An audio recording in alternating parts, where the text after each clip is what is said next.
And if you get them all right, there's 3 bags of gold. Bye-bye. Have a nice day.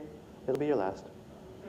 Well, the advisor was not too pleased to be playing this contest. He thought about the questions. What's the first question? What's the second question? What's the third question? If you remember those questions, you can tell the story to somebody else, right? Well, he didn't know what the king was thinking, but he knew the advisor knew what the advisor was thinking, which is maybe advising was a bad career choice.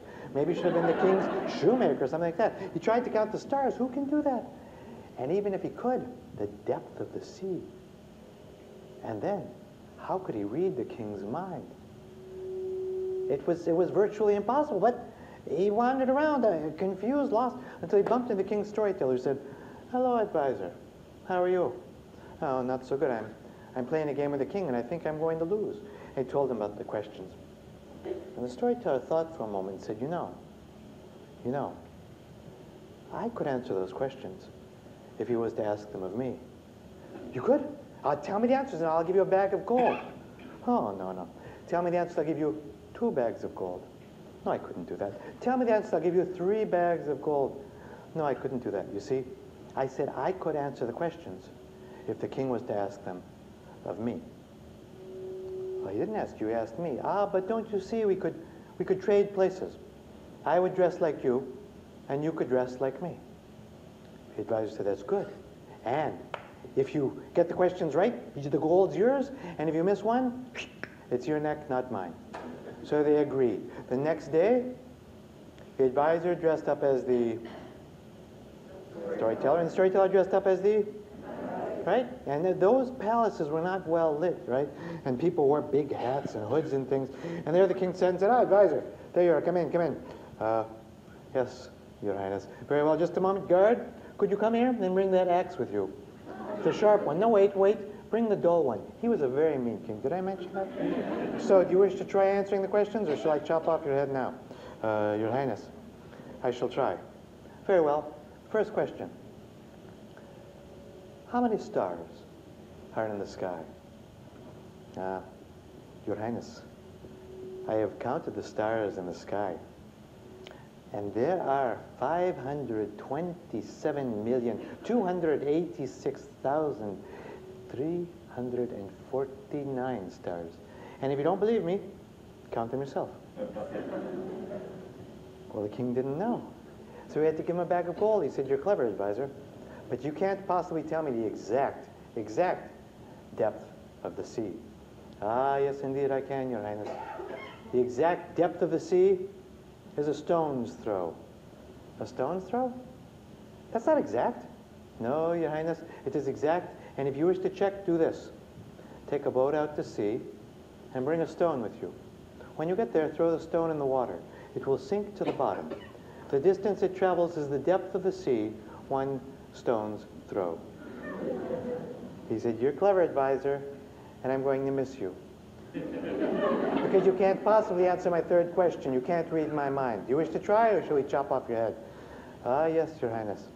But you're wrong there, for I can read your mind." "Very well, then what am I thinking?" "Your Highness, you are thinking that I am your advisor, but I'm not. I'm your storyteller." "What? I thought you were my advisor." "Told you. My 3rd bag of gold." And he lived happy ever after.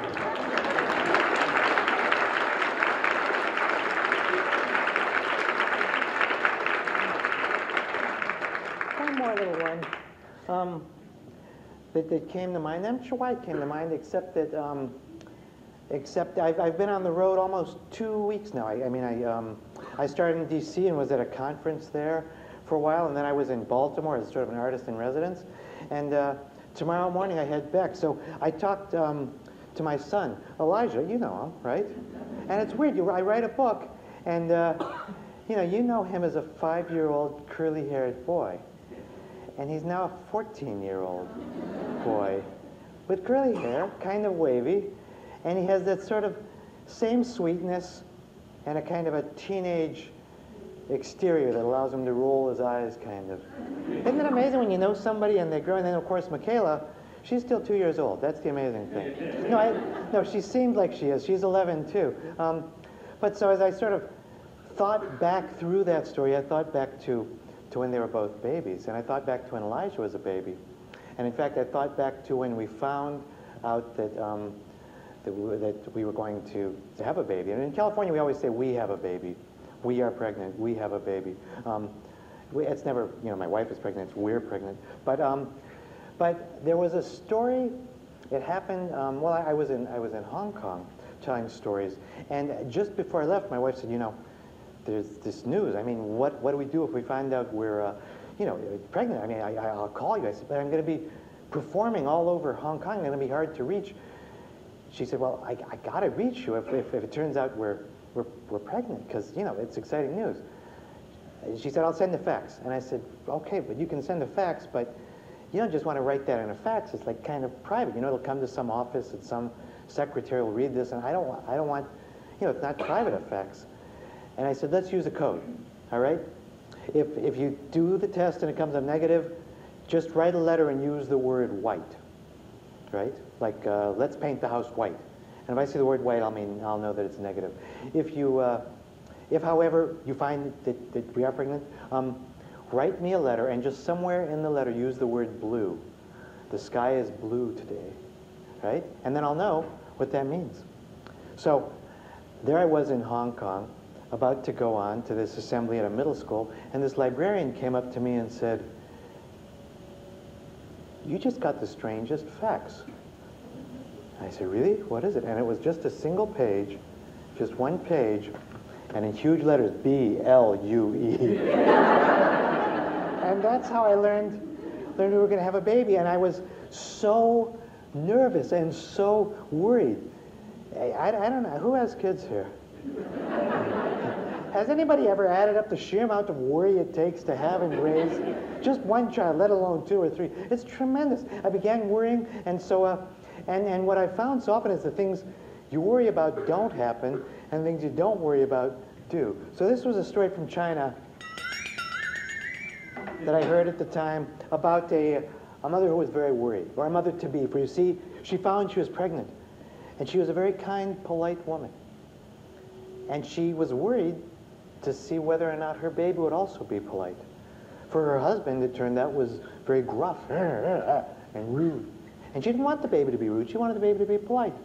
So she went to the midwife and said, how can I be sure when my baby is born that it turns out to be polite? And the midwife smiled and said, it's easy. You simply pat your belly once each day while you're pregnant and whisper just once, be polite. That's it. And parents out there, I don't know if you knew this technique. It would have saved an awful lot of, what do you say? What's the magic word? To write your little thank you notes, right? So she went back, thank you, be polite, be polite, be polite, be polite. She didn't do it just once each day, she did it actually quite often. Be polite, be polite. Remember your manners, be polite. Always be polite, be polite, be polite. She grew very large, as happens when one is pregnant. 8 months, be polite. 9 months, be polite, no baby. 10 months, be polite. 11 months, a year, be polite.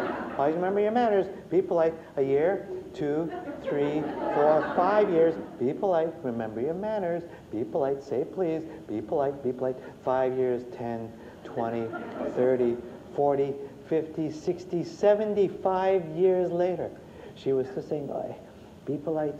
Remember your manners, be polite, be polite. And finally, after 75 years pregnant, she died. That is when the doctors decided to operate, and what they found astounded them, because there were 2 little old men with long beards, and one said, after you. No. After you, the world's most polite twins.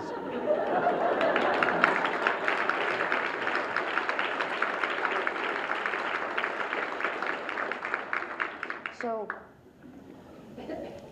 let me tell you the story behind my book and how it came to be, and I think it'll surprise you.